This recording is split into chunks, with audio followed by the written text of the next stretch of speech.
Welcome back to Big Mouth and welcome to the Big Mouth Daily Live. And we've got lots of updates for you today here on Big Mouth. This is the live stream where we read articles, we talk about breaking entertainment news. This is the place to be. Now, this is a poster of James Gunn's The Suicide Squad.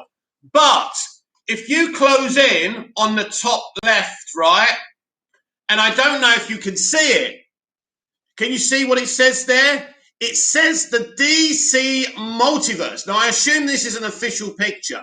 The DC Multiverse has been imprinted on the top left of this poster, which is really, really exciting because Jason Keeler has already told us they're doubling down on the DC Multiverse, documentaries, games, movies, of course, and TV shows.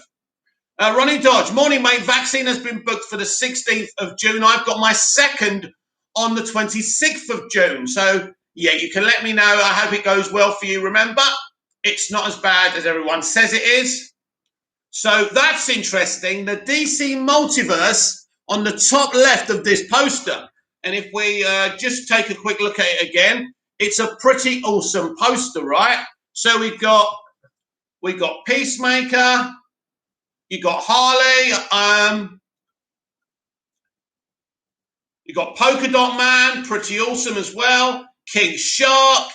I can't remember who he's called actually, but he looks pretty awesome anyway. So anyway, there's that poster. Then there's a Chinese poster, which is also very awesome for James Gunn's The Suicide Squad. Absolutely fantastic. We're getting closer and closer to this movie. But why did... Oh, Ronnie Dodge Bloodsport. Thanks, Ronnie. I'm shit with names.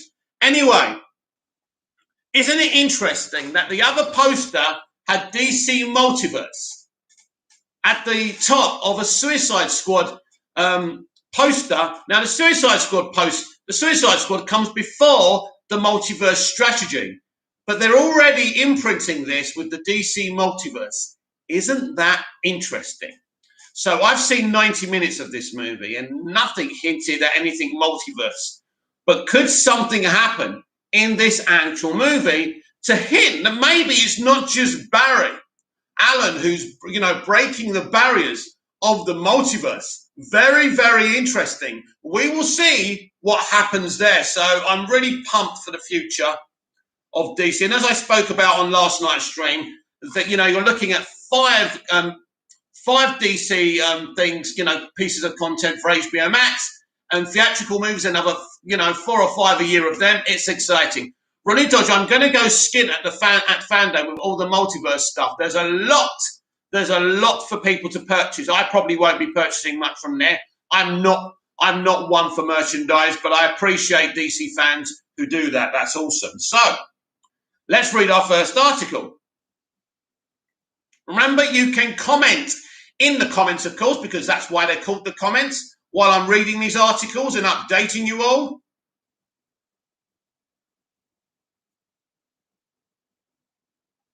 So we go back to what we discussed yesterday about Emerald Fennell describing what kind of Zatanna movie she is making.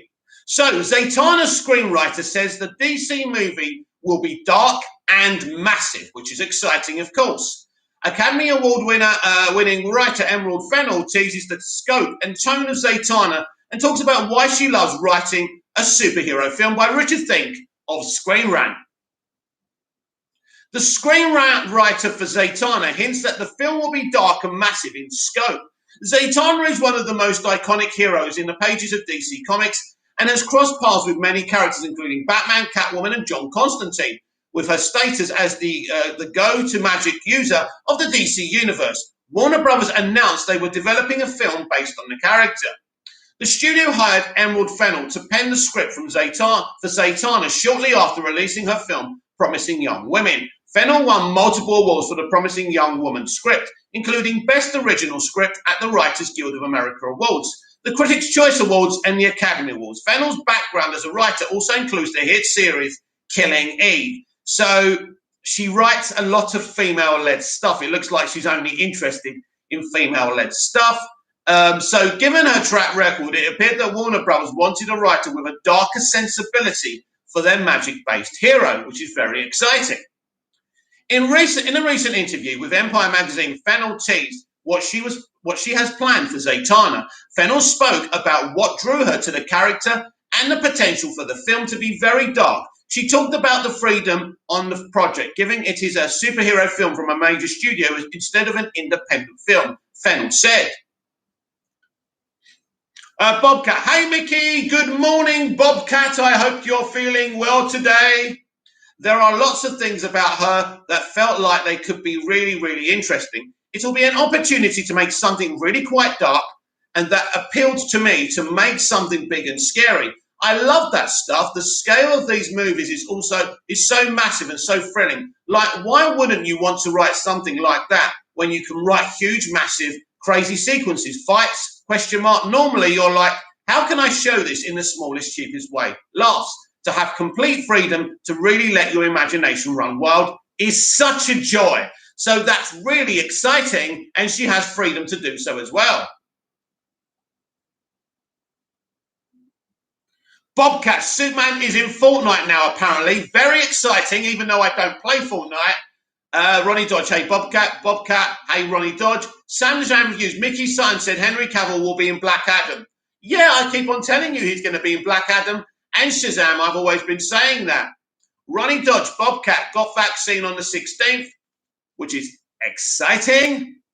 From the sound of it, Fennell is keeping in tune with what audiences have seen from magic in the DCEU, from characters like Enchantress in Suicide Squad or the Seven Deadly Sins in Shazam. As a darker corner of the universe with massive world-ending threats, Fennell is currently writing the screenplay, and the film is in early development with no word on casting or who will direct Zatanna. Fennell hasn't ruled out directing the film, and Zatanna would undoubtedly be the most significant project yet for the director. I think it would make sense for her to direct it. Why go looking for another woman? Because obviously they're going to get a woman because this is how they think. She's already there. Just let her do it. Warner Brothers pitching Zatanna as a dark and scary film indicates they see the property as their answer to Doctor Strange. Marvel hired horror director Scott Derrickson for the first film, and the sequel Doctor Strange in the Multiverse of Madness was pitched as Marvel Studios' first horror film. When Derrickson left and new director Sam Raimi came aboard, who's a horror director as well, by the way, the whole movie was reworked. So little is known about how much of the film still maintains the original horror direction. Why are you talking about the MCU in a DC piece, you idiot? Given that Warner Brothers has already allowed Joker, Birds of Prey, and now the Suicide Squad to be rated R, Zatanna could go into the full horror film aesthetic with its magic and deliver on the scares that Doctor Strange couldn't quite go.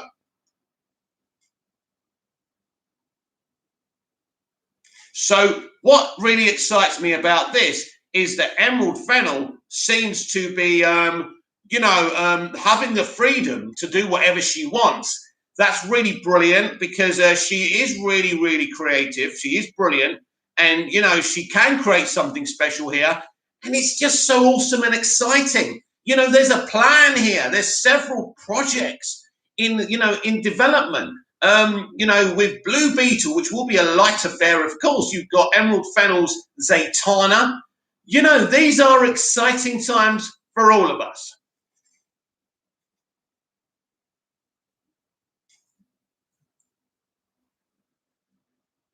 Ronnie Dodge, Bobcat got vaccine on the 16th. Sam Jan Reviews, he said he will be in the Black Adam post-credit scene.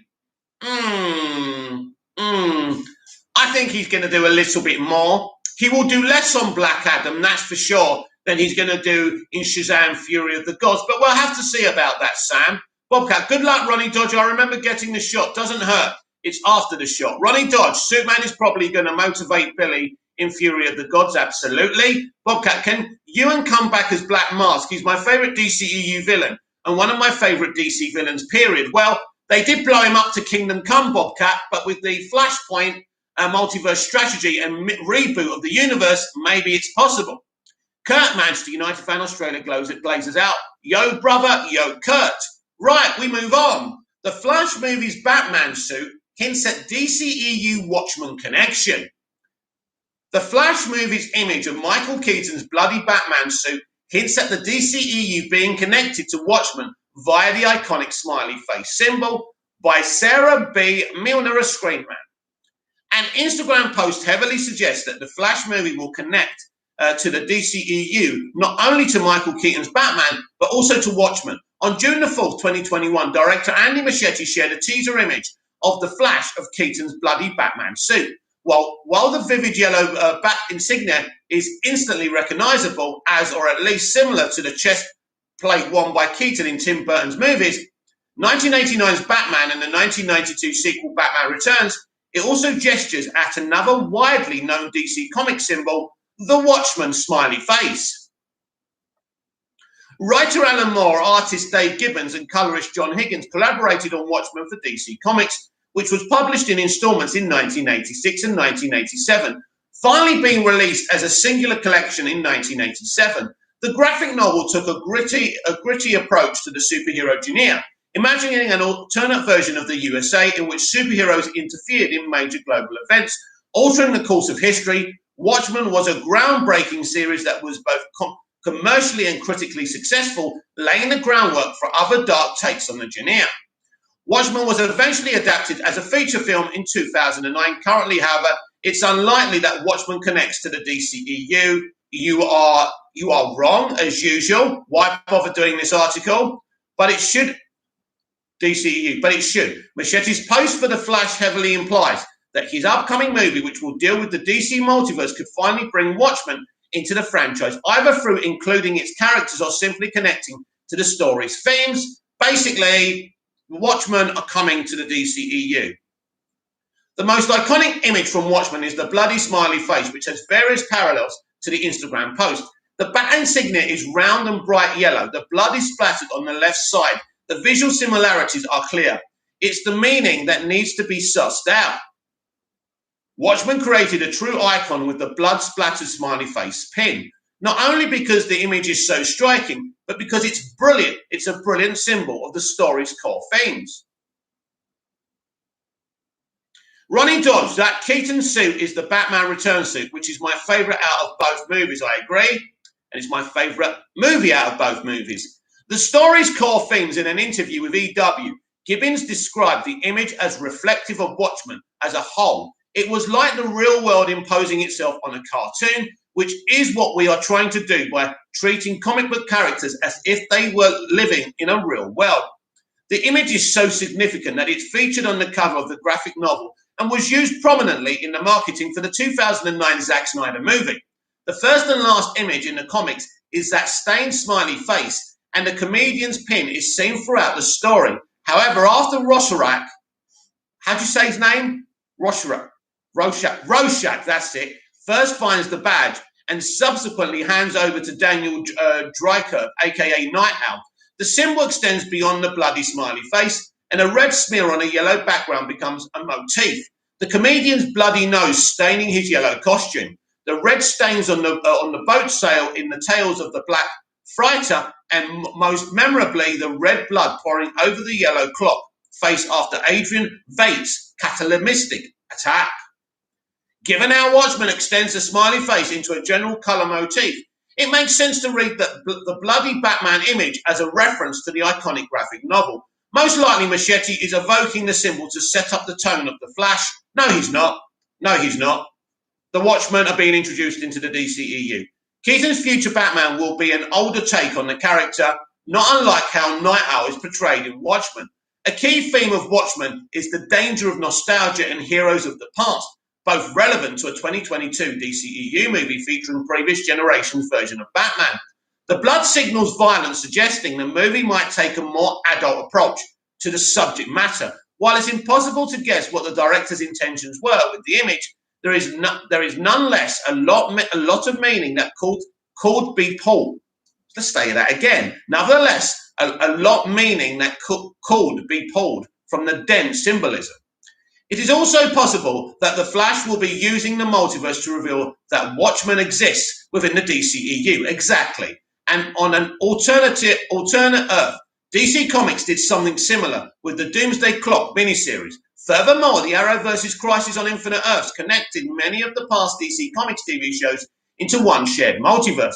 and the crossover was very well received. It would be fitting for The Flash to do something similar, especially since Keaton is involved. Still, it seems unlikely that this is the route the movie will take. You're wrong, although fans can always hope for the Watchmen and DCEU crossover down the road. Basically, is it Richard Think? You basically made me read something that you don't believe in. It's pathetic, because you're too scared to actually say, this is happening. This is happening. The Watchmen will be introduced to the DCEU, and that's the end of it.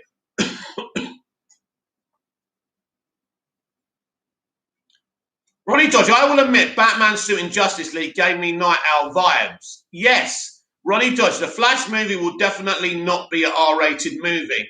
Yeah, I wouldn't imagine so, but, you know, as I keep on saying to you people, never say never in the entertainment industry, but unlikely, yes.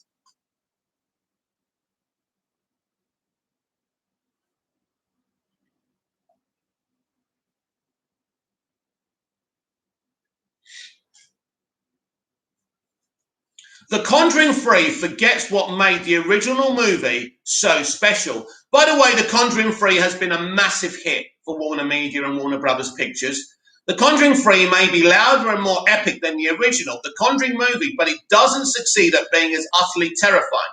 By Andrew Houseman of Screamer, The Conjuring The Devil Made Me Do It is flashier and more expensive than the original Conjuring film, but the sequel still fails to capture the intimately scary atmosphere of its predecessor.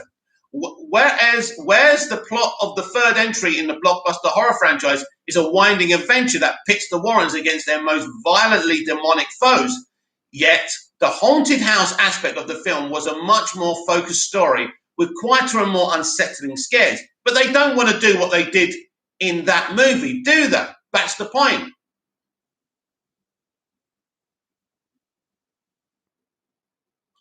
The Conjuring, The Devil Made Me Do It, or as most are apt to call it, The Conjuring 3, is the highly anticipated return to the main Conjuring series after years of spin-offs that included the Annabelle movies, The Nun, and The Curse of the La Llorona.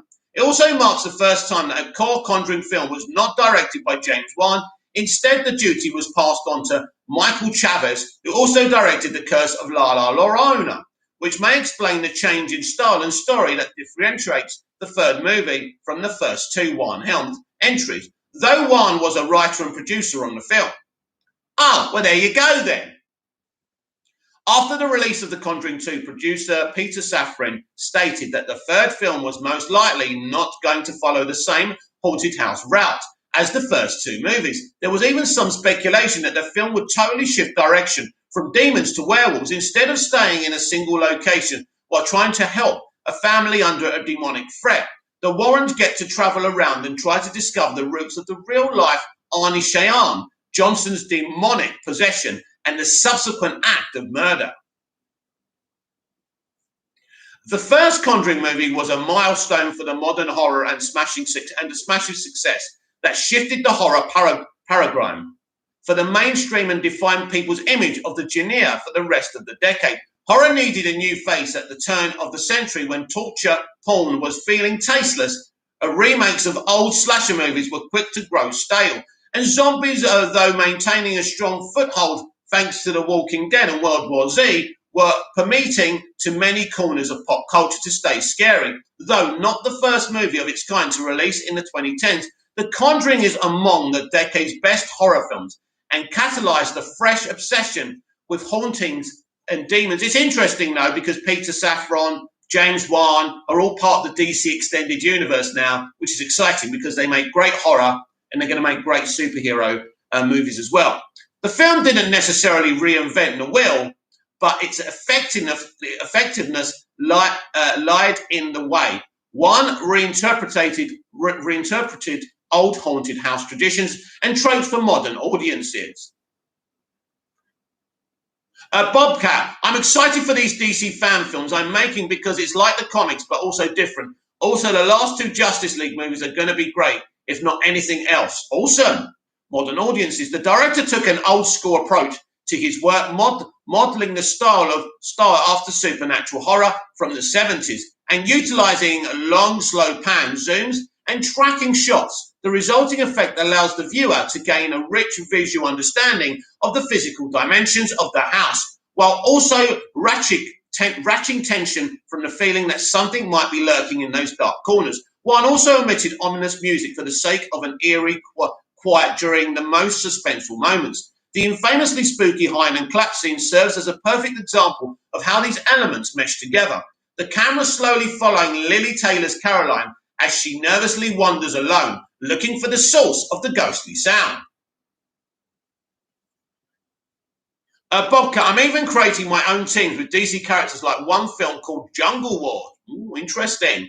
Although the hide and clap sequence in The Conjuring ultimately ends in a jump scare, one is so effective at building suspense and framing the final fright in a sufficiently claustrophobic manner that it doesn't feel like a typical Hollywood jump scare. From the demonic woman on top of the dresser to the bedsheet over the ghost, the scares are meticulously planned out and crafted so that the audience is treated to a payoff. On the other hand, The Conjuring 3 telegraphs its scares so plainly and breezes over most of the build-up so that the audience knows exactly what to expect. The loud noise may still cause a jumpy reaction, but it's different than the genuine terror felt in the first Conjuring. Although The Conjuring, The Devil Made Me Do It is a very much a horror movie. Its size, able budget, and winding plot resemble an action adventure more in line with something like the most recent Bill Skarsgård starring It films than the first two Conjuring entries. That means that the scares are loud, the CGI is ramped up, and the set pieces are more packed with thrills than chills. While the original film took its patient time to build up to scares, filling the audience with dread, the new Conjuring can't wait to make some sort of demented creature scream at its viewers as quickly, as loudly as possible. Bobcat, I'm writing some films and just overseeing others. So if anyone has any interesting ideas, let me know. Always willing to produce. That's brilliant, and I'm sure if anyone sees that, I'm sure they'll be letting you know, maybe via here. All this criticism isn't to say that the shift in approach is a bad thing. As creative as the first two Conjuring movies were, Peter Safran was correct in his assessment that the tormented family in a haunted house formula would eventually get old. Exactly. As the third film in the series and the eighth in the entire Conjuring franchise, The Conjuring The Devil Made Me Do It needed to present a spin on the concept in order to feel fresh. The Conjuring helped launch a horror craze in the 2010s, but as a new decade begins, who knows how long the franchise's momentum can travel before it goes stale. Well, you just said, what did you say? 8, 9 movies. Even if it finished now, that would be a major success. Nothing goes on forever, right? So what are you talking about? It makes sense that The Conjuring needed to embrace a story on a grander scale. This isn't the latest superhero action movie, but the horror franchise remains one of the most popular and profitable in modern movie history. The premise that the Warrens weren't confined to one haunted house location provided an opportunity to make the movie feel bigger with a more epic scope. So having scares focused on the scale of the set pieces rather than the atmosphere suits the cinematic universe expanding The Conjuring 3, it's just a shame it couldn't have been werewolves. Basically, right, it's really funny, I think, because basically this guy's saying, oh, they didn't do the same thing again. I'm not happy about that, or they're not having werewolves because there was rumors of werewolves. You're doing exactly what people who hated The Last Jedi are doing, talking about their expectations and judging a movie on it. You criticized us for doing this, and you media journalists are doing exactly the same thing as The Conjuring, The Devil Made Me Do It. You can't have every film in a haunted house. They wanted to do something epic in scale, and the box office says people are loving it. I'm writing some films, just overseeing others. So if anyone, no, right, Bobcat, I'm not a huge Wonder Woman fan. So Ronnie Dodge, if you're still here and have any ideas of a story you've thought of at any point, I'd love to collab with you. So yes, so they did something different and it works.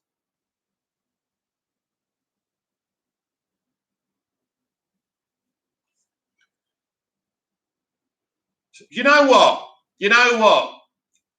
I hate journalists, but let's talk about this. Stanley admitted Marvel trolled DC in the most hilarious way by Liam McGuire of Screenrant. Let's have a look. Stan Lee admitted to an old interview that Marvel Comics used to go out their way to hilariously troll their biggest rivals, DC. Bobcat, same with you, Mickey, with Superman, even any costume ideas. Well, I've always complained that none of the live-action Superman versions have ever embraced the Action Comics #1 costume, which is the best. That's what would be in my Superman film. Of course, I've already got a script for my Superman movie, and it's something I've been working on for a long time, and it's something I've discussed on here quite a bit as well, Bobcat. Stan Lee wasn't afraid to do some friendly trolling at the biggest competitors. Marvel Comics' rivalry with DC Comics is the stuff of legends, as the two publishers have battled for decades when it comes to putting out some of the best superhero comics on the market in the late 70s. The Marvel legend admitted to intentionally trolling DC after outselling them by changing few covers of their own books. And sometimes DC outsold Marvel. You're not going to mention that, are you? Marvel Comics and DC Comics are considered the big two of the comic book world. Marvel still controls the largest percentage of comics sold, with nearly 35% market share in comic shops during the first quarter of 2021, while DC ranks second with a 27.9% market share. The only non-Marvel or DC publisher to even hit double digits was Image Comics, which has 10.1% of the total market share. Generally, Marvel has usually bested DC in total comic sales, but when Marvel outsold DC Comics in the late 70s, Stan Lee made sure to troll the publisher. In an interview in the late 70s, the former Marvel editor-in-chief was asked about his competition at DC Comics. Without hesitation, Lee said, "Bless their little innocent hearts," before admitting that they had fun with them after they started selling more comics. According to Lee, DC studied Marvel's covers in an effort to try to emulate their success.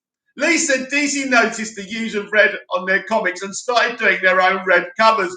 Oh, so basically, because they did red as well, they were copying you, Stan. He added DC did the same thing with dialogue on covers. In response, Marvel took all the red and dialogue off their covers, which Lee revealed still led to their books still selling better. Lee said it drove DC crazy. Lee's answer begins around the 8-minute mark of the YouTube video below. I'm not interested in watching that. Lee wasn't done roasting DC, as he said Marvel worked a little more seriously and maybe we have a little bit more of a sense of humor. He called DC Comics' approach stuffy and told the interview readers like things that are whimsical or humorous. He joked not to tell DC Comics what they did. It's unclear how many covers Marvel changed in response to DC Comics emulating them. As Lee put it, still, the fact that Lee trolled DC by removing both the colour red and the dialogue from covers shows how much the rivalry between the two publishers meant to him. Funny enough, Lee would write for DC Comics more than 2 decades after making the comments. So while the comments and trolling were real, Stan Lee surely respected DC Comics, at least enough to have some fun with them. He wouldn't have created the Marvel brand without Superman. He was the biggest Superman fan ever. This is a pointless article, typical of you people. Sometimes Marvel beat DC, sometimes DC beat Marvel, and that's where it is. And Marvel have copied DC as well. But you're not going to mention that. End of the lesson. Bobcat, if you ever want to make it just HMU, it would be an honor to work with you. And you too, Bobcat.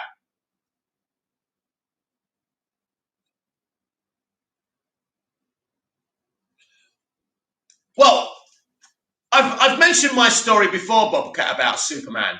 And for me, we need a domestic villain, and that's Metallo for me. So my idea is that we deal with Manchester Black and the Elite. That, you know, he would be involved in this. Metallo would be involved in this. So John Corbin is Metallo in my story, and he works with Clark and Lois in the Daily Planet. But it's actually John who has a relationship with Lois Lane at the beginning of this story. So basically, Lex Luthor has pinpointed Corbin as the best one for his new experiment, which is to create Metallo. So he literally, he kills him, right? And he gives him a kryptonite heart. So he's created him, he's implanted him with a chip. He has no free will whatsoever. So obviously Clark, Superman, realizes what's happened here. He can't get near him, of course, but the whole thing is that Manchester Black arrives and puts pressure on Superman publicly through the media and governments to kill Metallo, and that Superman should be killing his enemies rather than letting him live, and then the prisons wouldn't be full and so many of them wouldn't escape to do so much damage. So while Superman's under pressure to kill his friend, he flashes back to the Second World War where he's under pressure to kill the Germans, Nazis, and Hitler. And he makes the point, I can't take your side and kill them, and I can't take their side and kill you. I'm here to defend the whole universe, not just one side. I am not an American hero. I'm not a German hero. I'm a universal figure.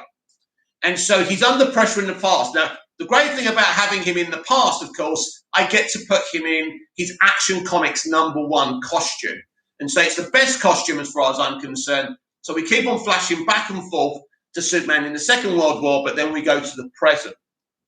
And so really it is a Superman versus the elite kind of story, but we bring in Metallo as this figure who is this kind of villain with no free will that everyone wants Superman to kill. And for the whole movie, Superman's trying to resist killing his best friend, and he's under pressure. This is big commentary on his no-kill policy. Man of Steel made a commentary on his no-kill policy. I want to show people why it's so important that Superman doesn't kill. And I think him standing in front of Manchester Black and the elite and the whole world and saying, I will not kill this man, is a very emotional statement. And I think it could be a very, very interesting story. And as I say, it's a domestic story. No alien invasion. We've done all that. No doomsday. This is about a man who was Clark's friend and Lois's boyfriend, right? This is a tragic tale about a man who's lost his free will. So I just think it will be a very, very interesting story, Bobcat. So we go back to our next article. Legends of Tomorrow does the unthinkable to Constantine and fixes the show. The major change to Constantine in Legends of Tomorrow has made the character more comics accurate and solved one of the show's biggest story problems. By Matt Morrison of Screen Rant. Warning, the following contains spoilers for Legends of Tomorrow Season 6, Episode 5, The Satanist's Apprentice. The recent episode of Legends of Tomorrow did the unthinkable and drained John Constantine of most of his magical mojo, requiring him to start from scratch in building up his power levels. Strangely enough, this may serve to make the Arrowverse version of Constantine more like his comic book counterpart, who depended more on trickery than true magic. It may also solve the series' recent dependency on using Constantine's magic as a Deus Ex Machina. The action of Legends of Tomorrow Season 6, Episode 5, The Satanist's Apprentice, centered around Astra Loeb, the young girl whom John Constantine lost his soul trying to save from a demon. Grown to maturity in hell, Astra was having a hard time adjusting to life as an adult on Earth, and Constantine was not much help depending on his magic to solve basic adulting problems. This led to Astra into the tutelage of famed dark wizard Aleister Crowley, whose spirit Constantine had trapped in a painting years earlier. Crowley exploited Astra's anger and impatience, tricking her into helping him take over Constantine's body and acquire the tools he needed to run amok on Earth.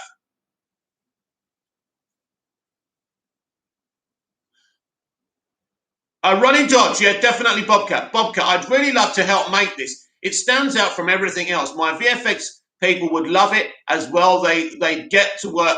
They get workload. This isn't a typical Superman movie. He's more human, which I love.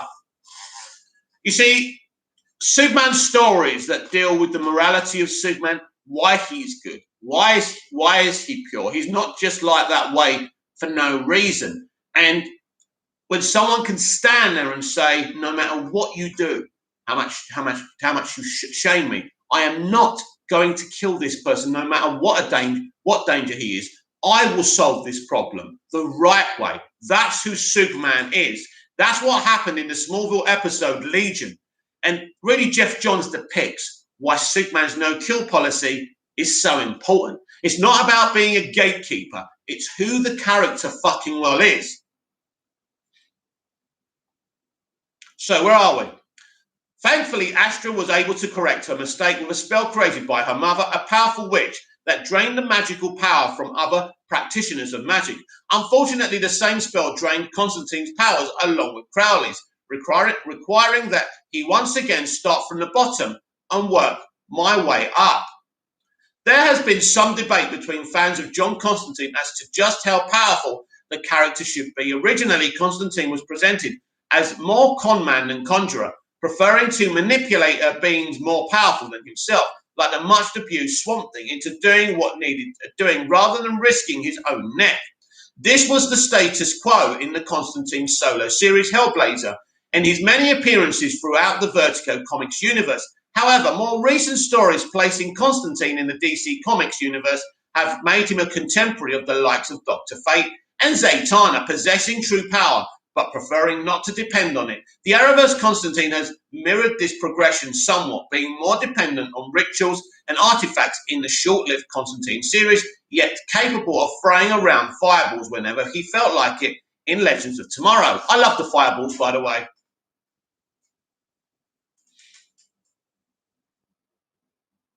Bobcat, Batman is in the works, but I'm lost with Wonder Woman and Superman, and that story sounds so phenomenal. Thank you, Bobcat. Ronnie Dodge, it's about sticking to the personality of the hero, not doing your own thing.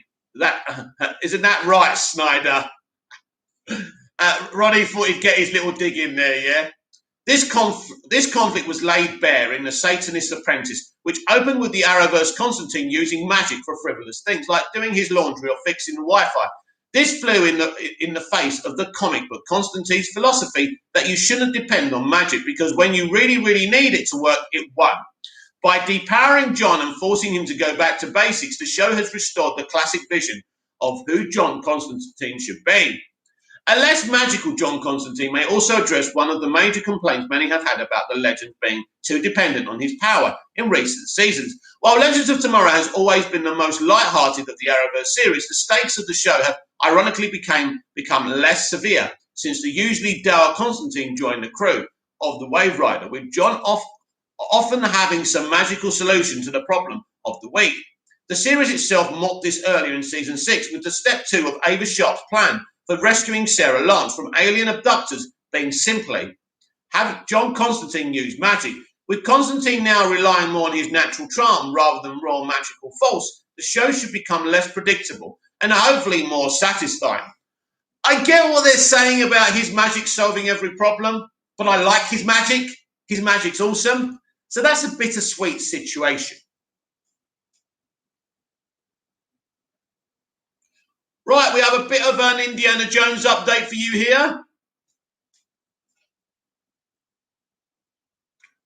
Bobcat, offer to you, Ronnie Dodge. Same offer to you, Ronnie Dodge. If you want to do anything with Wonder Woman, I'll produce it. Ronnie Dodge, I love throwing dicks at Snyder and Ray Fisher because they don't know anything about DC characters. Ronnie Dodge, cheers, mate. Indiana Jones 5 set photos. Harrison Ford is back in OG costume. The latest Indiana Jones 5 set photo shows Harrison Ford back in action as the iconic character wearing the archaeologist's famous costume by Chris Agar of Screen Rant. The new Indiana Jones 5 set photo shows Harrison Ford back in the character's classic costume after encountering a number of setbacks and delays following its original announcement back in 2016. Indiana Jones 5 is finally back on track ahead of its scheduled 2022 release date. Recently, director James Mangold rounded out the film's supporting cast, recruiting big names like Phoebe Waller-Bridge, Mads Mikkelsen, and Boyd Holbrook to the ensemble. Of course, Ford is back to portray Indiana Jones for presumably the final time. Considering all the issues Indiana Jones 5 went through on its way to production, it's been exciting to see the film make progress and start principal photography. The first wave of Indiana Jones 5 set photos gave viewers a look at new locations that will be seen in the movie. Those weren't the most revealing images, but now there's a new look of Ford back in action. Shared by Twitter user IJ Adventure Outpost is a new image of Ford on the Indiana Jones set, donning the archaeologist's famous costume. Ford can be seen with producer Kathleen Kennedy. Check it out in the space below.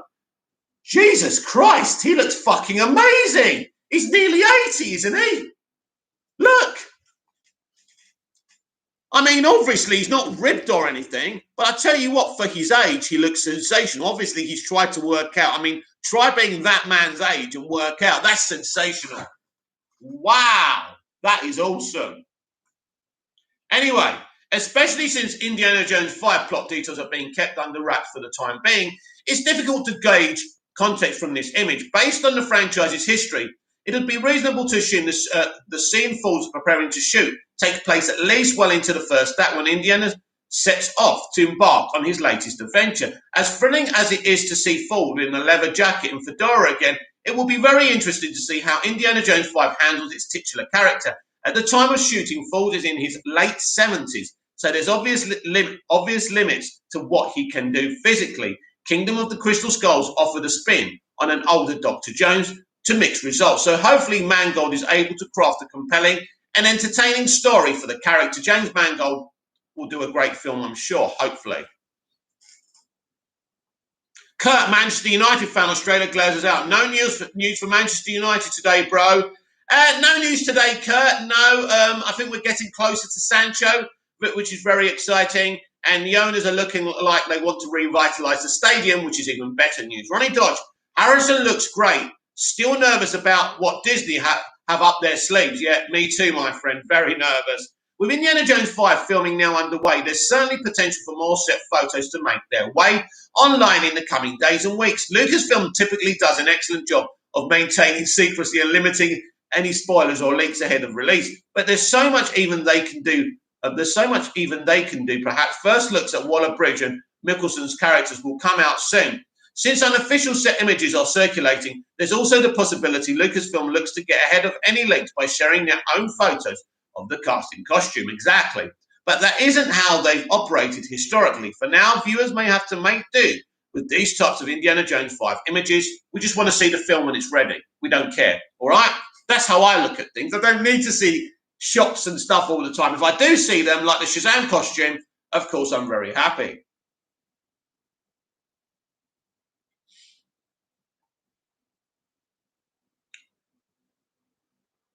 Kurt, Manchester United fan, Australia glazes out for 11 million for 11 million. Old Trafford needs repairs, bro. I know it does, and it's going to get it. Ronnie Dodge, I was just thinking, I can't wait to see Flash interviews with Michael Keaton trolling the MCU. Oh, yes, please. Yes, please. Loki season 1, first 2 episode runtimes revealed.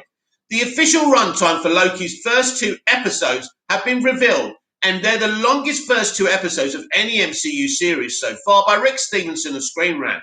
The runtime for Loki's first 2 episodes have been revealed, and they're the longest first 2 episodes of any MCU show yet. Loki stars Tom Hiddleston as the eponymous god of mischief, who embarks on an observed time-hopping adventure after escaping during Avengers Endgame and being apprehended by the Time Variance Authority, TVA. The Disney Plus series also stars Owen Wilson, Gugu Mbatha. Oh, Gugu. Oh, I love you, Gugu. I love you, Gugu. I'm so happy for you. Gugu Mbatha Raw and Wamoni Mosuka. As the third Disney Plus series in MCU Phase 4, Loki already has 2 comparable shows to stand next to in WandaVision and The Falcon and the Winter Soldier. The first show consisted of 9 episodes averaging around 35 minutes each, while Falcon and the Winter Soldier features 6 episodes of 45 to 60 minutes. The streaming venue for Disney Plus allows for more freedom in episode length than typical TV shows, and it's been interesting to see Marvel Studios experimenting with different forms in Phase 4 of the MCU.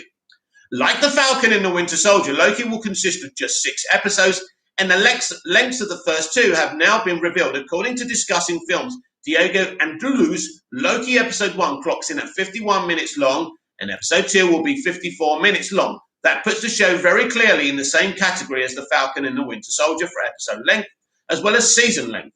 Though, of course, those runtimes could change notably in Loki's later episodes. As pointed out by Andrews, the combined 105-minute runtime for Loki's first 2 episodes is longer than the first 2 episodes of either prior MCU Disney Plus series. Diego, I'm sure many will be happy to hear this. I can confirm that the runtimes of Loki's first 2 episodes are the 2 longest initial episodes in the MCU. Episodes 1.159. Actually, this guy's Discussing Film blocked me for some reason. So you know what I'm going to do? I'm now going to follow him. I'm now going to follow him on his Twitter account. Let's see if he blocks me. There's always a way, people. There's always a way. Anyway. Ronnie Todd, I was just thinking, oh no, we've already done that. For reference, WandaVision's first 2 episodes, which aired together when the show's first premiered on Disney Plus, combined for just 67 minutes. The first 2 episodes of The Falcon and the Winter Soldier combined for 94 minutes. If the first 2 episodes are any indication, Loki will be running close to an hour on each installment. That leaves plenty of time for timeline hopping, jumping through portals, multiple versions of characters, and all manner of other temporal hijinks. Even with longer episodes, however, Loki will still face the challenge of fitting a full measured story into just 6 episodes. No, 6 episodes is perfect. The days of 20 episodes a season are gone, and I'm happy about that. It's slave labor for the cast and crew, and it was always wrong. The Falcon and the Winter Soldier struggled a bit and to find a strong and consistent pacing through that same length. No. It wasn't because of the length. It's because they were creatively bankrupt. But with Loki looking to focus on a much smaller group of core characters like WandaVision, that hopefully won't be a problem. At the very least, Hiddleston should be plenty entertaining for every minute he spends on screen. Early reactions for the series have been very positive so far, and the MCU fans will be able to judge it for themselves when Loki premieres on Disney June the 9th, which is tomorrow! I can't wait.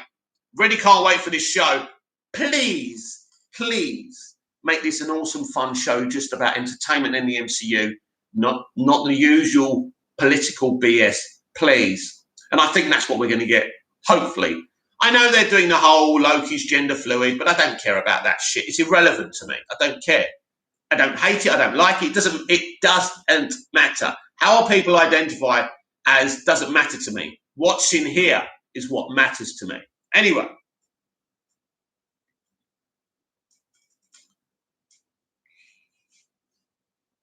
Zack Snyder acknowledges time loop theory clues in Army of the Dead. Ronnie Dodge, it's Ghostbusters Day today, so there could be a new trailer for Afterlife today. There probably will be, so I shall check that out later. Army of the Dead director Zack Snyder acknowledges the potential for a time loop in his recent Zombie Eyes movie, adding fuel to the current debate. By Mike Jones of Screen Rant. Director Zack Snyder has added to the debate around the time loop in Army of the Dead by acknowledging the persistent fan theory. Snyder's most recently released work is a fast-paced zombie heist film that further underscores the director's love for the zombie genre. His first attempt at genre came in 2004 with the remake of Dawn of the Dead, the classic George A. Romero tale of undead legions that lays siege to an abandoned shopping mall. With its fast-paced action and ambitious setting, Army of the Dead is very much a modern take on the zombie concept. The mixture of action and horror is a long way from the origins of the genre, yet at the same time there's much in Snyder's work to link it to what's come before. In fact, the film itself acknowledges a potential time loop, hinting that the group of mercenaries tasked with pulling off a major Las Vegas heist are actually simply repeating the same challenges again and again. This theory is first offered by Vandero Omari Hardwick. While the team is still working to get into the vote, 3 nearby skeletons are discovered, dressed in clothing that is similar to what the crew is wearing. Vandero suggests that they are lost in some infinite loop of fighting and dying. I actually like this concept.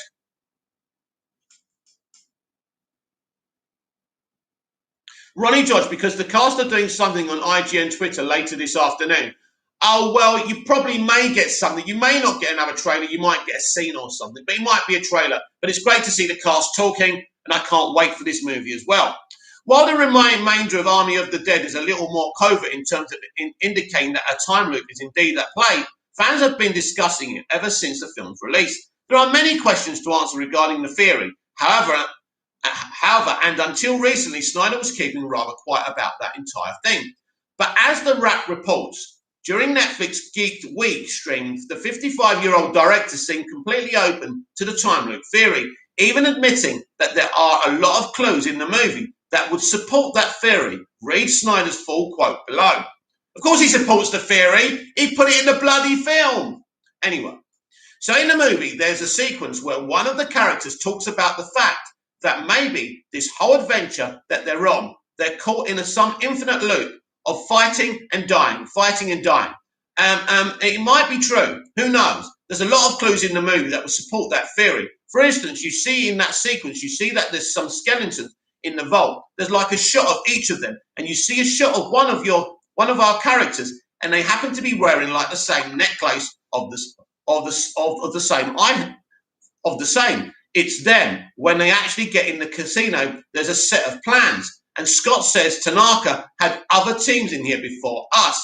If you notice, the dead guys around that table are them again. So if you want to play that game, it's there to play. But the thing is, it could just be other people Tanaka sent. So basically, it's ambiguous, isn't it?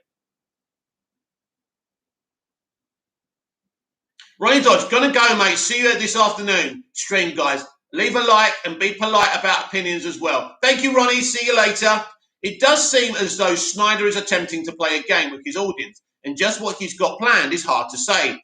What is known is that to date there are already 2 different productions related to Army of the Dead on their way. Animated prequel series Army of the Dead, Las Vegas will focus on the origins of the zombies who went on to destroy Las Vegas. And Army of Thieves will be Snyder's live-action prequel that will apparently direct its focus towards safecracker Ludwig Gaeta. Undoubtedly, each production will offer even more clues to the time loop theory. The idea of a time loop in Army of the Dead is an intriguing one, but it also feels slightly forced. There is such thing as putting too many engineers in one film. Not necessarily, which can ultimately result in an overly elaborate mess. No, sorry, I don't agree. So far, Snyder has the heist engineer and the zombie engineer mixed together, which works to a certain extent. However, frame time traveling into what's already established will require some very strong writing to pull it off. And although Army of the Dead is entertaining, its script isn't particularly strong. Got a point there. Whatever happens next, there's no doubt that a lot of questions will need to be answered. Snyder doesn't always answer all his questions, though. He's a bit of a Stephen Moffat. He's a bit of a J.J. Abrams. So we'll see about that. I do like the time loop theory, and I hope they do expand on it, by the way.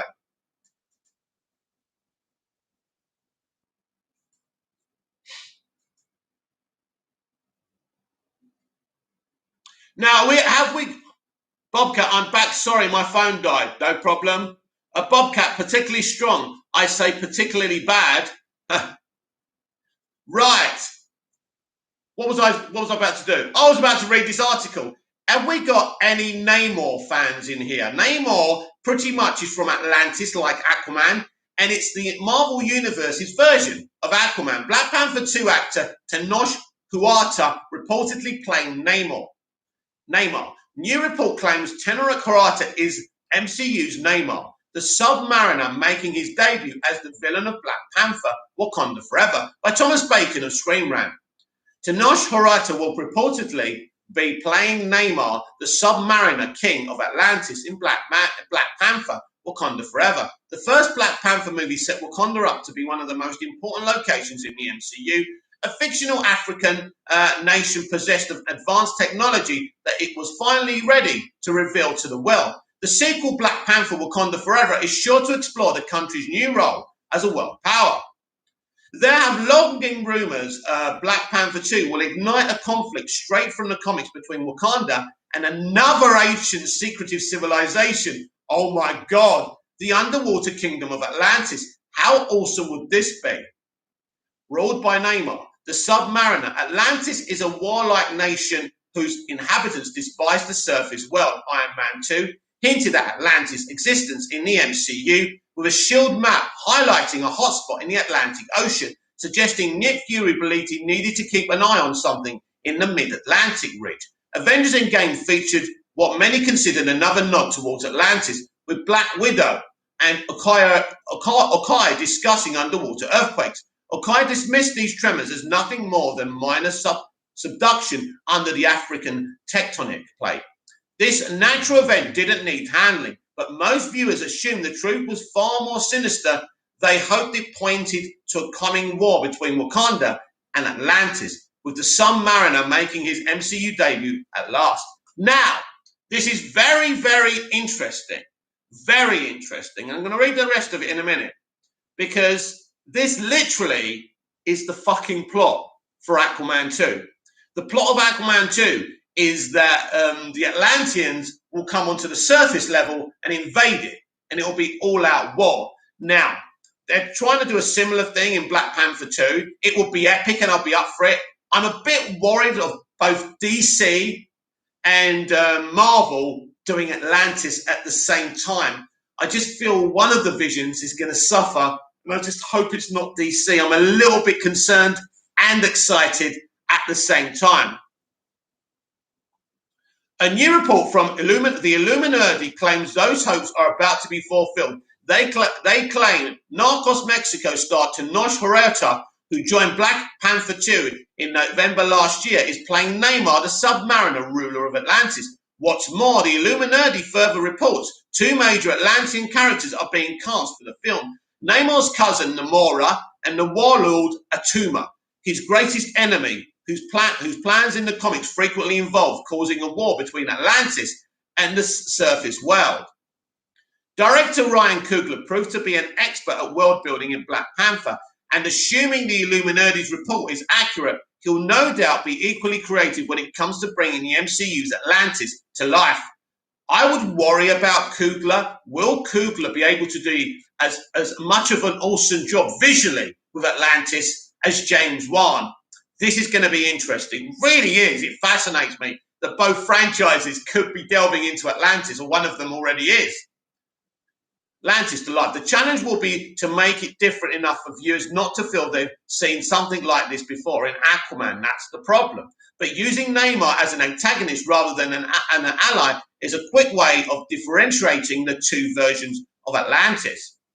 The film rights to Namor, the Submariner, have been notoriously problematic for Marvel because they were sold to Universal back in the 1990s. The rival studio appears to own the character's distribution rights, which explains why Marvel hasn't pushed ahead with a solo movie. But this doesn't necessarily rule Namor out as an antagonist. In films starring other heroes, Universal owns the distribution rights to the Hulk as well, which has meant that Jade Giant is relegated to team-up movies like The Avengers and Thor Ragnarok. TV rights are even more uncertain, but the She-Hulk Disney Plus TV series suggests they may well be separate in these contracts. If so, Disney could well go on to explore Atlantis on their streaming service. Hopefully, it won't be long before this rumor is officially confirmed, and Marvel goes on to reveal a little of what the future has in store for Namor, the Submariner. Now, I've read a bit of this character. He's a great, interesting character. I want them to do this. I just don't want it to be so good that it fucks over Aquaman. I cross my fingers that it don't happen. I feel there's space for Aquaman and Namor, but it's interesting because, as we know from the modern day audience, it's always going to be who's the greatest ever. And I don't want the MCU hitting us over the head and beating us with this. So let's see what happens here. Aquaman 2 has to be massive now. It's vital.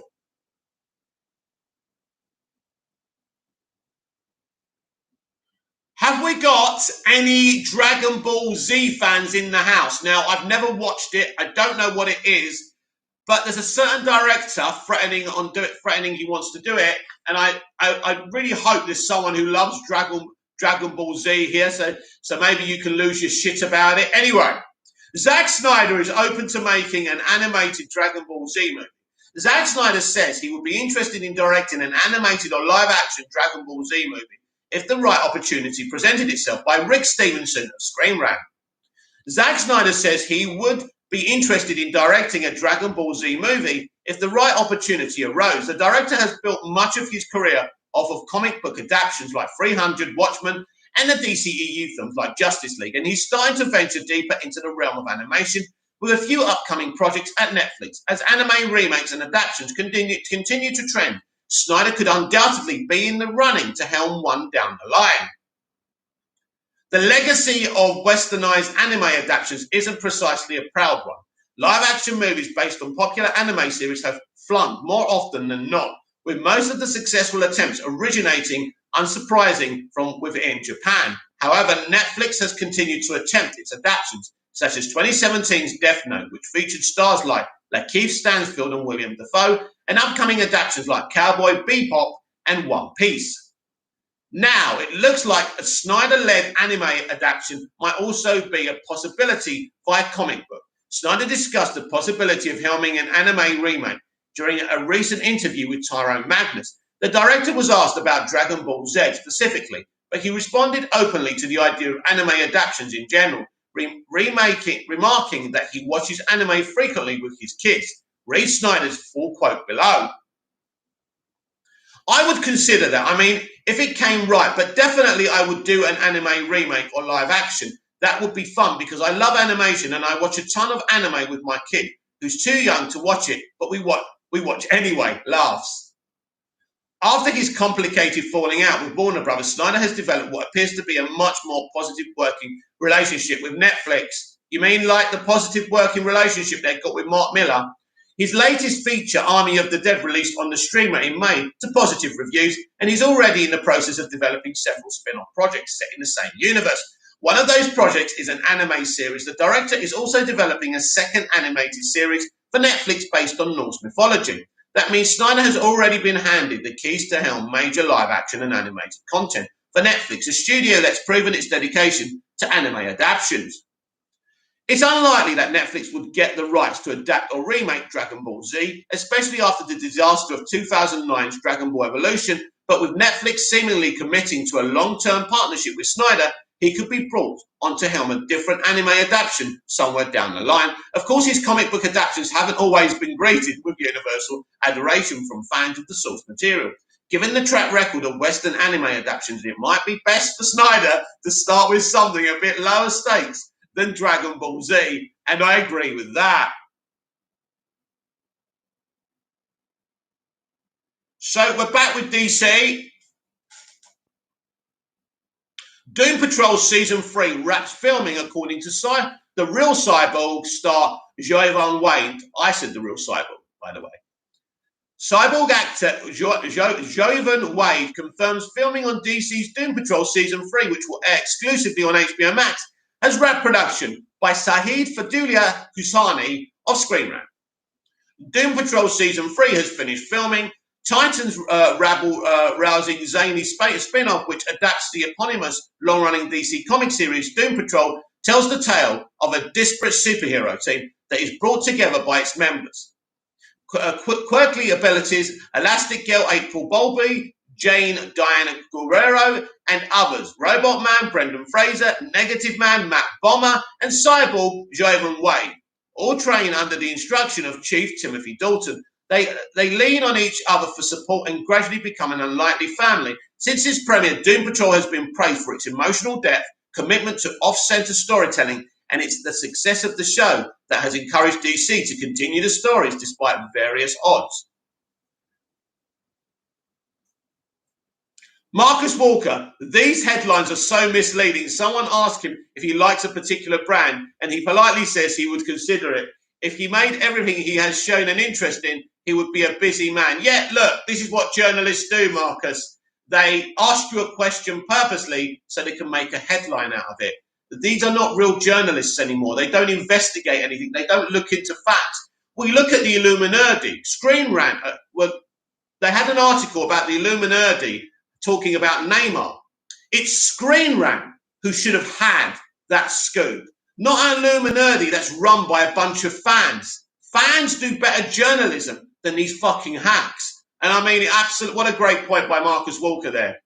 When Doom Patrol launched in 2019, it aired exclusively on the DC Universe streaming service. But after the renewal, Season 2 aired on both DC Universe and the Warner Media-backed streamer HBO Max. Doom Patrol's second season ended with a cliffhanger that saw young Dorothy Spinner set off to confront the Candlemaker by herself.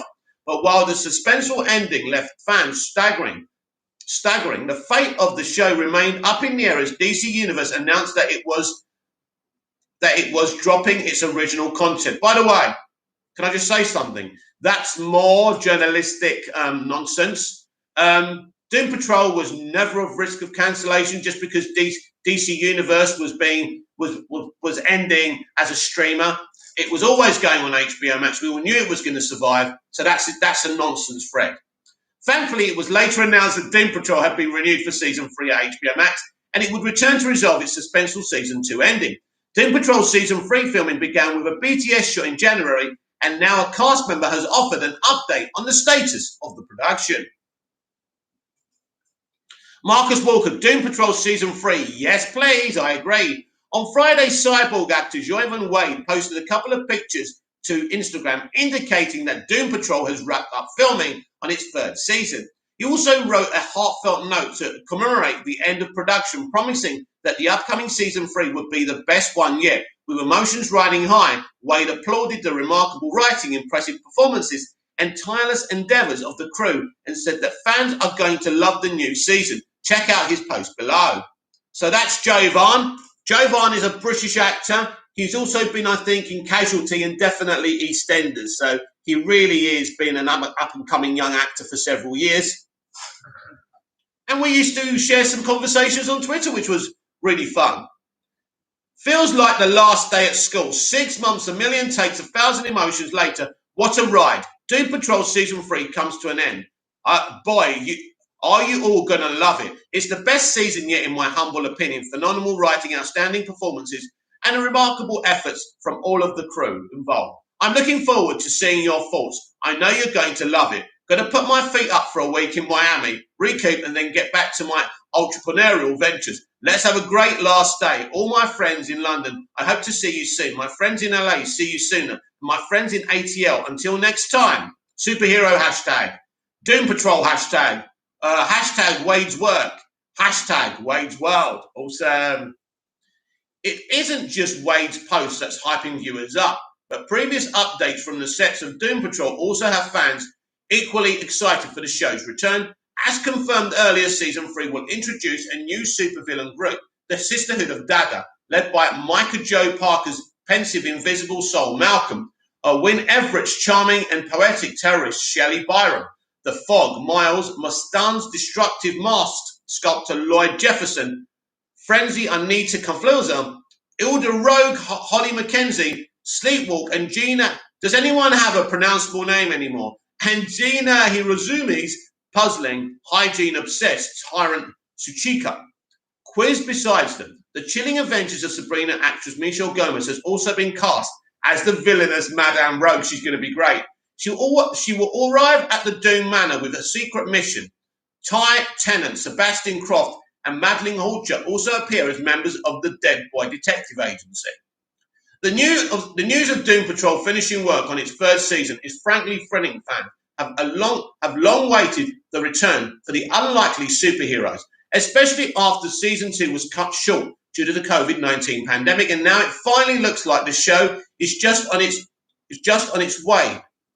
Being a superhero drama, Doom Patrol is heavily loaded with top-notch VFX. This means that after winding up the shoot, the show will probably remain in post-production for at least a couple of months. That said, Season 3 should be ready to premiere by fall, with teasers and trailers releasing throughout summer. So even though a release date is yet to be announced, fans can brace themselves for a bombardment of tidbits from the show that is inevitably coming their way. Yes, basically we all knew it was coming in fall, autumn, should we say, in Europe, Mr. Screen Rant. So we know they're doing post-production. So basically, yeah. So it's happening. It's coming in the autumn, or AKA the fall. Very excited for Doom Patrol Season 3. I've still got to finish Doom Patrol Season 2. It's an awesome show, and it's all part of the multiverse.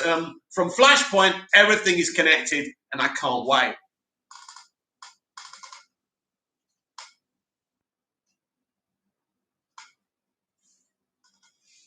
Doctor Who crosses over with The Wizard of Oz and Camelot in new stories.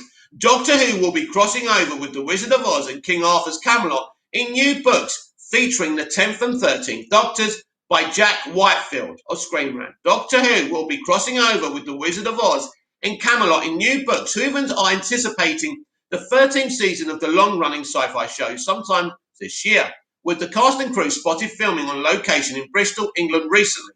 Fans last caught up with the TARDIS crew in the New Year's special Revolution of the Daleks, which introduced John Bishop to the fans. Yeah, we had a tease about John Bishop, and I'm very excited for this companion.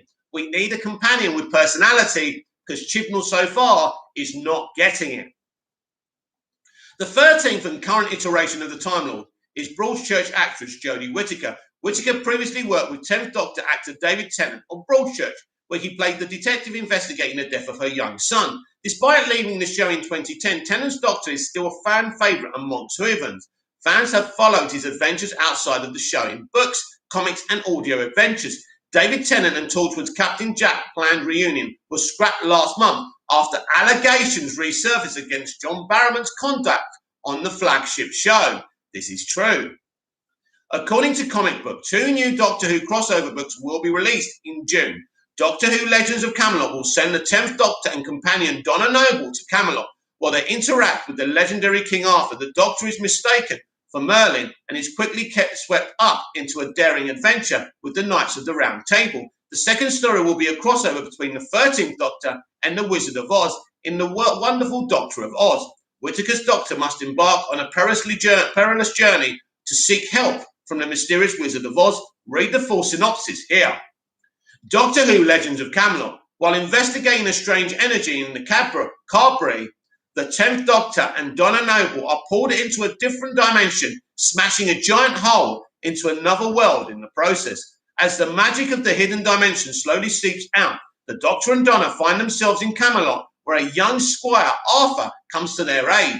And when the Doctor is mistaken for Merlin, they are swept up in the glamorous and daring legends of the Knights of the Round Table. Doctor Who, the wonderful Doctor of Oz. When a sudden tornado engulfs the TARDIS, the 13th Doctor and her fam find themselves transported to the magic land of Oz. With a damaged TARDIS and an unexpected stowaway from the 1930s, their only hope of getting home is to follow the yellow brick road. But when an army of scarecrows ambushes them, they quickly realise that everything is not as it should be, and they're thrown into a fight for survival against a mysterious enemy, as each of her companions becomes a shadow of their former selves. Only the Doctor is left standing. Wow! Donna Noble returning in Legends of Camelot will delight Whovans, who rank the Dr. Donna double act as one of the best duos in the show's history. Eagle-eyed fans will also notice the Doctor's nemesis, Missy, features on the cover of the wonderful Doctor of Oz. Wow! Michelle Gomez is everywhere, playfully costumed in Wicked Witch of the West Park. This will be the first time the 13th Doctor will face the foe. Both novels are written by Jacqueline Rayner, who has entertained fans with her novel adventures for years. Her previous books have included The Stone Rose, which featured Billie Piper's companion investigating a Roman statue, and The Last Dodo, which united the 10th Doctor with Martha Jones. Whovans will be happy for these novels' adventures to tide them over while waiting for a new Who season in the wilderness years 1989 to 1996. Of the programme's cancellation, novels and Big Finish's audio adventures kept Doctor Who alive.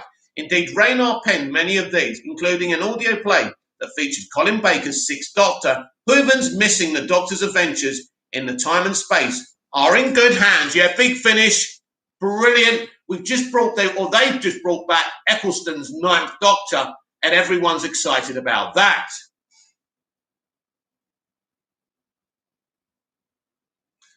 So, according to this Screen Rant article, there's going to be a young Indiana Jones flashback for Indiana Jones 5.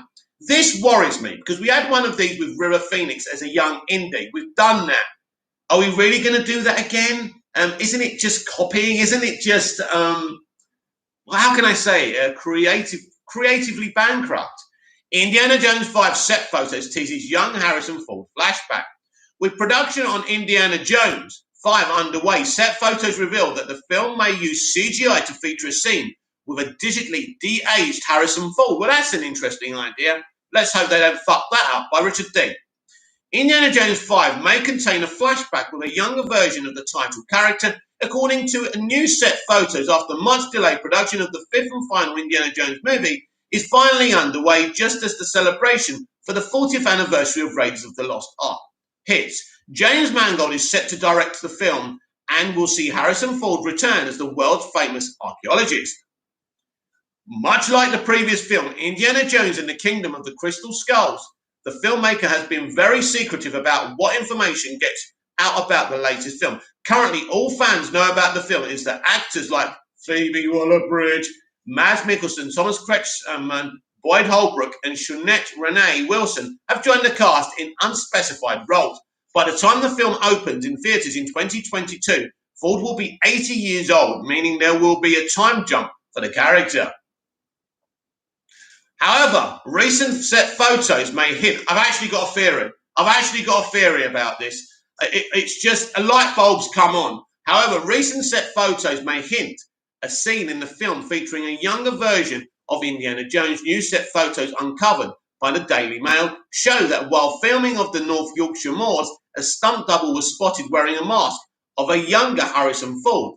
The set vehicle spotted featured a Nazi steam engine, suggesting the scene takes place during World War II. The idea that Disney and Lucasfilm would feature a de-aged Indiana Jones isn't out of the realm of possibility. Starting with Tron Legacy, Disney started experimenting with digitally de-aging their actors to play younger incarnations of their characters.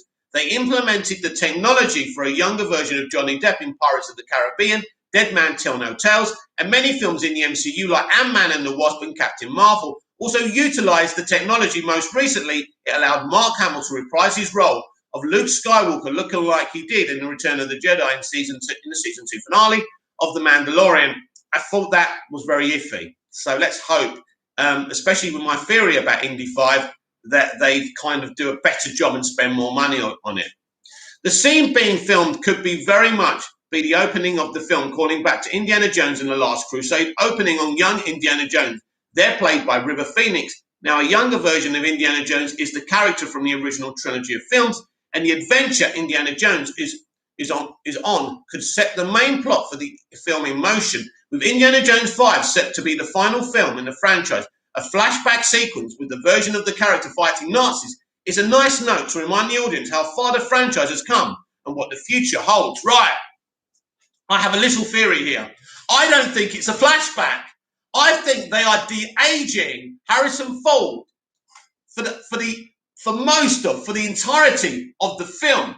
I think the film starts off with an old Indiana Jones. Then he flashes back to his younger self from Temple of Doom, Raiders of the Lost Ark, The Last Crusade, Crystal Skull, not the Crystal Skull, but those other 3 movies. I think that's what he's going to look like in most of the film. I think they're actually de-aging Ford, and he's going to be de-aged for most of the movie, and it starts off as his older 78, 77-year-old self, and then he remembers his younger self having an adventure, and that's where Phoebe Waller-Bridge and the rest of the cast will be. That will be the majority of the film.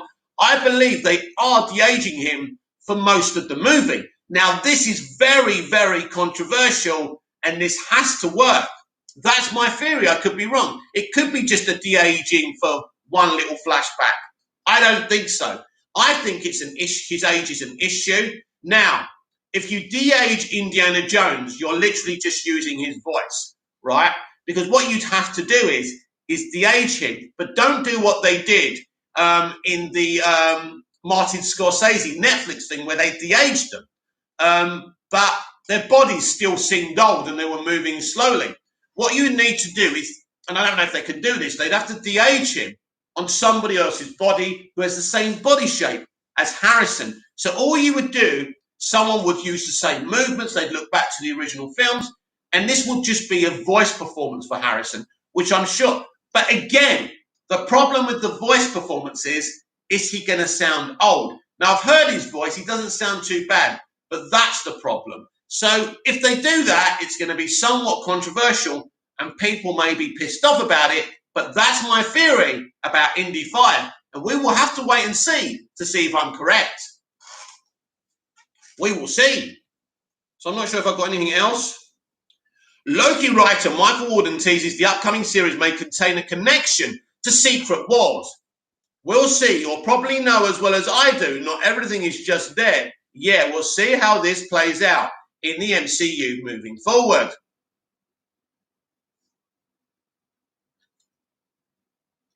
Loki may contain a connection to Secret Wars, teases writer. I'm really excited for Secret Wars. I think this is a great comic book and it could be awesome. When asked if Loki contains a connection to a potential Secret Wars storyline, the show's head writer Michael Waldron gives an interesting response by Adam Bence of Screen Rant. Loki may contain a connection to Secret Wars. According to the show's head writer, Michael Waldron, after a month layoff following the finale of Falcon and the Winter Soldier, the next eagerly awaited MCU series, Loki, is just days away from airing on Disney+. Its story is set to pick up immediately after Tom Hiddleston's God of Mischief, absconded with the Tesseract during the Avengers' time heist in Endgame. The series will find Loki apprehended for his crimes by the Time Variance Authority, an organization led by Agent Morbius Morbius Owen Wilson, and tasked with managing the multiverse. To date, there have been 2 Secret Wars storylines in Marvel Comics, with the first releasing in 1984, followed by an update in 2015, which featured the multiverse. Secret Wars has long been rumored as a potential storyline for the MCU, with Infinity War and Endgame directors Joe and Anthony Russo expressing interest in tackling the adaptation. In theory, a Secret Wars movie set in the MCU could feature the Avengers, the Guardians of the Galaxy, and after Disney's acquisition of 21st Century Fox, the X-Men and Fantastic Four as well. If the Russo brothers or anyone attempts to tackle the property, it would likely be the most ambitious Marvel movie to date. Yeah, I think this is the next thing they're building towards in the next few phases. So very interesting if they do this, because it will be epic. Epic. Now, Loki's head writer, Michael Waldron, is teasing a possible connection between the show and Secret Wars. The first episode of the series sees Loki taken into captivity, where he's shown an animated sequence that explains the history of the TVA, introduces the timekeepers and references a previous multiversal war. Loki soon learns that altering timelines as he can create the potential for multiverse conflicts. In an interview with Murphy's Multiverse, Waldron was asked if this has any connection to a possible Secret Wars storyline. He gave an interesting response. We'll see. You'll probably know as well as I do, not everything is just there. If the purpose of that whole thing was to just indoctrinate the audience and everything, yeah, we'll see how this plays out in the MCU moving forward. How exciting is that? While Waldron's response should not be misconstrued as confirmation, he certainly didn't deny that Loki intentionally references Secret Wars. Infinity War featured Thanos snapping half the Avengers out of existence, and Endgame saw the remaining heroes travel through time, followed by an unprecedented superhero team-up. Ever since the Infinity Saga concluded, Secret Wars has seemed like the next logical follow-up to these events because it's massive. But think about how clever Feige is, right? And sometimes I say he just lucked into his success, but he's also smart. Think about this. He set up Secret Wars and the multiverse in Endgame by Loki stealing the Tesseract, right? And breaking the walls of the multiverse. So smart. So smart. Like Waldron said, it will play out eventually. Marvel's Phase 4 seems to be going all in on the multiverse, and the perfect culmination of these storylines would be a multiverse-spanning event like Secret Wars. While that possibility is still much further down the line, the seeds could be planted during Loki's run, starting June the 9th, which is tomorrow, right? Is it tomorrow? What date is it today? I don't know. Anyway. So that's very exciting.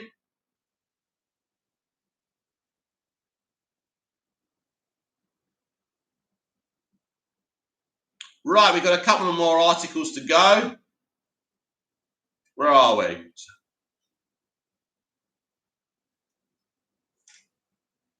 Right, we don't need to read the article about Loki's horns being explained. So I think we'll finish off with the DCEU for today. Welcome to the new people in the chat. This is the Big Mouth Daily Live. I give you entertainment updates and I read, when there's plenty of articles to be read out, I read them out while I read people's comments. So please, and while I'm doing this final article of today's edition of the Big Mouth Daily, please feel free to comment. Shazam 2 is bigger than the first movie, according to the director. Scheduled to release on June the 2nd, 2023, Shazam 2 will have a bigger scope than the 2019 Shazam. This has been confirmed by director David F. Sandberg by Saeed Fadullah Hosseini of Screen Rant. Director David F. Sandberg claims that Shazam Fury of the Gods is bigger than the first movie. Based on the DC Comics character of the same name, Sandberg's 2019 Shazam movie chronicled the tale of disturbed teenage orphan Billy Batson, who after a run-in with an ancient wizard staff develops the ability to transform into an adult superhero, Zachary Levi. As the film progresses, Billy passes down his strengths to his foster family as well, who can help him defeat the nefarious seven deadly sins and the evil Dr. Theodos Savannah. Mark Strong grossing $366 million worldwide against a $100 million budget. Wow, that's over $200 million profit. proves to be a stirring success at the box office.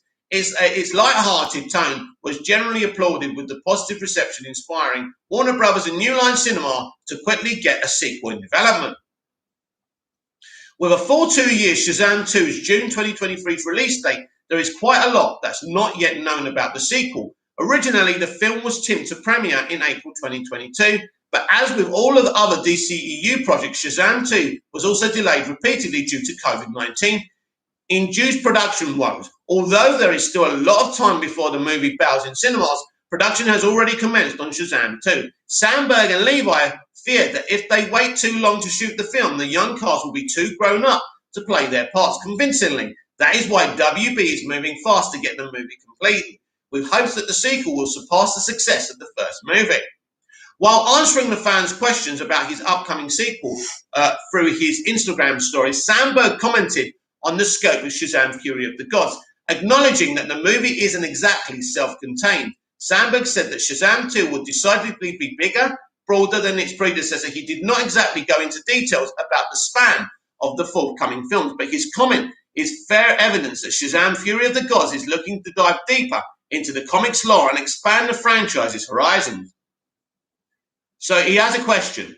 Will the scope of the whatever that is be bigger than Shazam, or is it relatively self-contained? Scope is definitely bigger than the first movie, so that's exciting. The notion about Shazam 2 aiming for superiority over the original movie was apparent when the film set itself up for success by casting A-listed performers Helen Mirren and Lucy Liu as its central villains. Sister Cespera and Calypso, earlier Rachel Zegler, was also roped in as an unknown character, and it is believed that she will play another sister to Mirren and Liu, thereby rounding out the movie's new evil trio. Additionally, besides the new cast additions, Shazam 2 is also trying to improve on some aspects from the 2019 movie. The first film spent a lot of time focusing on Billy's transformation, and as a result, it couldn't fully flesh out the arcs pertaining to his siblings. But now Shazam Fury of the Gods will explore individual metamorphosis of Billy's brothers and sisters, while also depicting more Shazam family team-ups. Sandberg's new remarks add to the general excitement around Shazam Fury of the Gods. The movie might be a couple of years away, but with prestigious casting, snappy costume upgrades, and the promise of a larger scope, it's hard for fans to keep from discussing and anticipating the film. Shazam had always meant to be part of the broader DCEU story, but with the franchise's early iterations being critically panned, the first film benefited by maintaining its distance. You mean like all the Man of Steel and BVS Easter eggs? Thanks to David F. Sandberg? That's what keeping your distance means? Mentioning Superman, seeing Henry Cavill's body double, dressed as Superman, visiting, right, the boys at school, keeping its distance. Anyway, however, the groundwork for Billy Batson's tale is already out there, so it makes sense for Shazam 2 to spread out and incorporate more storylines and connections to the DC universe. That said, fans should learn more about the range of the new movie as set photos and teasers begin rolling out, and that is inevitable as the film is in active development. Very, very exciting. So you're not going to hear these brand new movies in development from DC. You will never hear standalone again. They're all going to be connected, right? Everything. Even the Batman, even the new Superman movie, even Zatanna, even Blue Beetle. This is part of a multiverse strategy that makes the entire multiverse canon. And I get so excited and so animated when I try and explain to people this, because it is exciting, because I do want an interconnected universe. We've read a few MCU articles. You can see how far in the game they are with the multiverse stuff, with the Neymar stuff, Secret Wars stuff. The new DCEU has to be on top of its game to even keep up the pace with the MCU. That's so very, very important. Anyway, that's it for today's edition of the Big Mouth Daily Live. I'll be back tonight with Big Mouth Live just after 6 p.m. UK time. I hope you've enjoyed the show. Remember, you can follow me on Twitter at Movies TV Man. So if you're rewatching this, please comment down below, like, share and subscribe, share the videos, share the channel. See you tonight 6 p.m. UK time for Big Mouth Live. Until then, goodbye. Thanks for the support. Thanks for the comments, and I'll see you later. Bye-bye now.